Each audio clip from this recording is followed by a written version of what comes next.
Good morning, Dan and Amy. And this breaking news, the New York Times reporting. So take it with a grain of salt? Sort of, yeah. Jared Kushner to tell Congress, not under oath, but he is going to tell the Senate Judiciary Committee, according to the New York Times. I did not collude, and I also didn't know anything of the agenda of that June 2016 meeting with Miss Veselnitskaya and his brother-in-law, Donald Trump Jr. Right, and Paul Manafort, and some flack for some Azerbaijani pop star, and it's good grief. So anyway, for more on this topic, as well as Jared Kushner amending his financial disclosure reports, as well as what we expect to hear from Don Jr. and Paul Manafort when they testify this week, as well as the shakeup in the comm staff at the White House, as well as the prospect of O'Care replace. We're pleased to be joined by David Drucker. He is the senior political correspondent for the Washington Examiner. David, thanks for joining us. Appreciate it. Yeah, sure. Happy to be here. So why don't we start with Jared Kushner and other Trump relatives and former campaign officials, their testimony as anticipated before Senate Judiciary in the New York Times report that just came out. Do you suspect that because this is behind closed doors, because this is not under oath, that it's going to have limited value in terms of trying to turn this story for the Trump administration? It's hard to tell. I mean, the information that's coming out this morning is from an 11-page statement that Kushner is releasing in advance of his testimony, I think, in closed session before the Senate Intelligence Committee. And so this is something that he is putting out himself. And I think it sort of depends on what they find out, what Kushner and later Don Jr. Have to say. I think about this meeting with the Russians that nobody disclosed until it was discovered by the New York Times. And look, in all of this, I don't ever think the issue is so much collusion per se. It's just they have a bad habit of failing to disclose contacts with people that they're supposed to disclose contacts with in order to get security clearances. And they keep, insisting, 150% that this didn't happen or that didn't happen. And then, lo and behold, it happened. And so they're causing themselves to have to answer more questions simply because they didn't do their homework during the transition period. And they're still not doing their homework. I mean, the Kushner, and there could be a perfectly reason for all this, but it's not even just contacts with foreign officials that Kushner, wasn't disclosing and needed to go back and disclose to get his security clearance. It was, the assets that he holds with his wife and things like that. Well, could this be, youthful indiscretion? It is their first time in the political world. No. Nope. Yeah. I mean, I think that it could be incompetence. Yeah, sloppiness or incompetence. Yeah. I don't buy the they're naive, they've never done this before. First of all, by the time the now president, won the nomination, they had been running for president a year.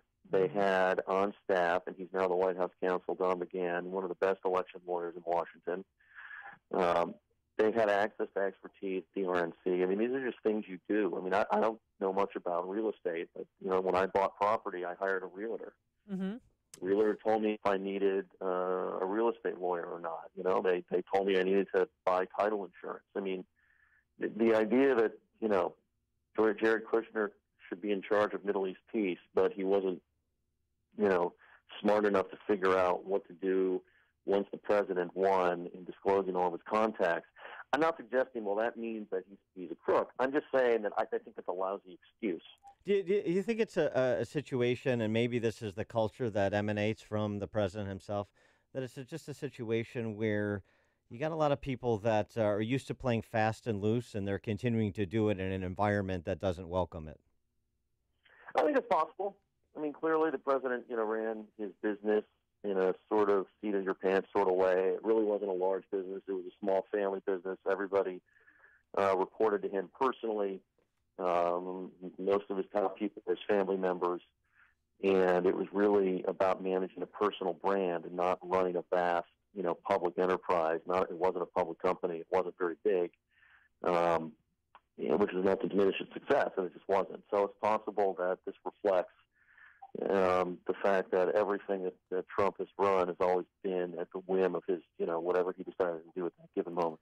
Switching to Obamacare replace, interesting piece by Heather Higgins over the weekend in the Wall Street Journal, which echoes something that Congressman DeSantis has suggested, Republican congressman, that here's a way to get recalcitrant Republicans on board for Obamacare replace, those in the Senate, is force senators and their staff to purchase Obamacare provided insurance on the exchanges. It's good messaging. I don't know that breaks anything loose. Where do you think Ocare replaces this week as the Senate prepares to vote on something or other? We don't know. Yes, it's hard to tell. I mean, look, when Obamacare passed, members of Congress and their staff did have to purchase on the exchanges. So there's nothing new there as far as I can tell. I mean, I remember talking to Republican staffers who were bewildered and annoyed at having to deal with the Obamacare exchanges and weren't that thrilled with it. But then again, they worked for people that voted against it. And I think part of this is whether or not Republicans in the Senate have sort of internalized the idea that voting for a bill that isn't that great or may have a lot of flaws is better than doing nothing. And we'll see if that's where they are on this topic. Mitch McConnell concluded when negotiations broke down last week that he was going to force them to vote on something, which is really unusual. It doesn't happen often that you tell your members you're going to vote on something even if it fails and you're going to own it. Because usually when you take a tough vote, there's a lot of political cost that goes with it, but at least the payoff is you changed policy and you can at least tell your constituents, you may not like this, but here's how we're going to make life better. But here McConnell's saying you're going to own this vote, and you may have to go home and explain why you totally blew this thing, and you're going to have to explain your vote. So this is a really interesting situation here. We'll see. McConnell's goal was to try and spur these guys to then actually agree on something so it wasn't a wasted vote. We'll see if it works. Well, do you think the Obamacare repeal bill will fail this week? And if so, then what's next? Well, they don't have the vote for straight repeal. The only way they're going to do this is if they do repeal in place. And if everything fails this week, I still don't think that's necessarily the end of the story. But, as to how and when it is, so much.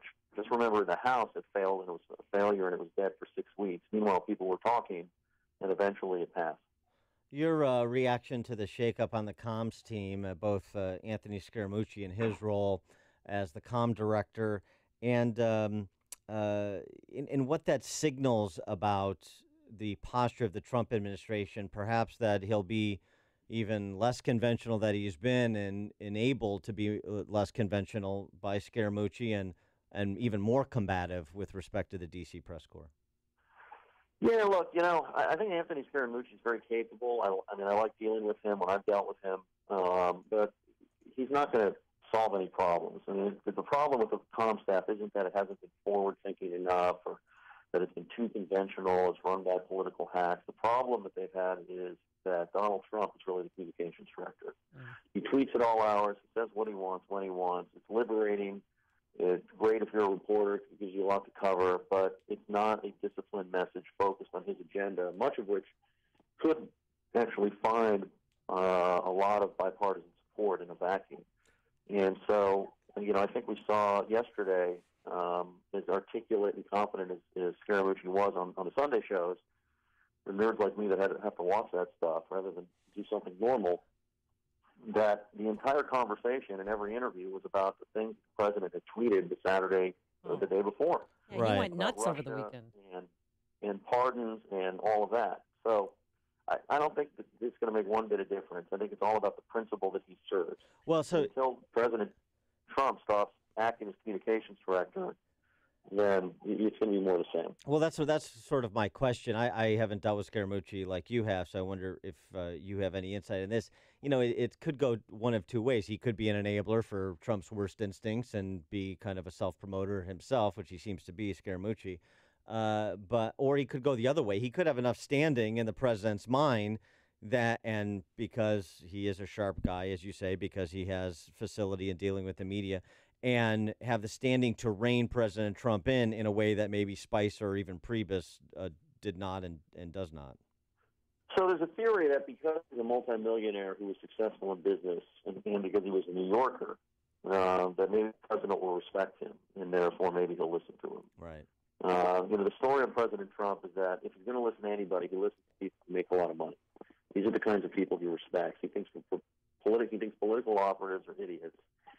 And people in business, it's not just that you're in business, it's that you make a lot of money that he respects. So that's a theory. It's something that I covered in my story on Friday. It's a possibility. I'm just very skeptical because we've seen the president surrounded by all sorts of people, his daughter, his son-in-law, all sorts of people, Steve Bannon, people he respects. He can go a couple weeks at most at a time without erupting. Mm-hmm. Now, he demands loyalty for, not publicly, but demands loyalty, I've heard from people. But who is President Trump loyal to? Himself. Yeah, that seems fairly clear. All right, he is David Drucker, senior political correspondent for the Washington Examiner, WashingtonExaminer.com. David, thanks as always for joining us. Appreciate it. Anytime, guys. Thank you. Thank you. And he joined us on our turnkey.pro answer line.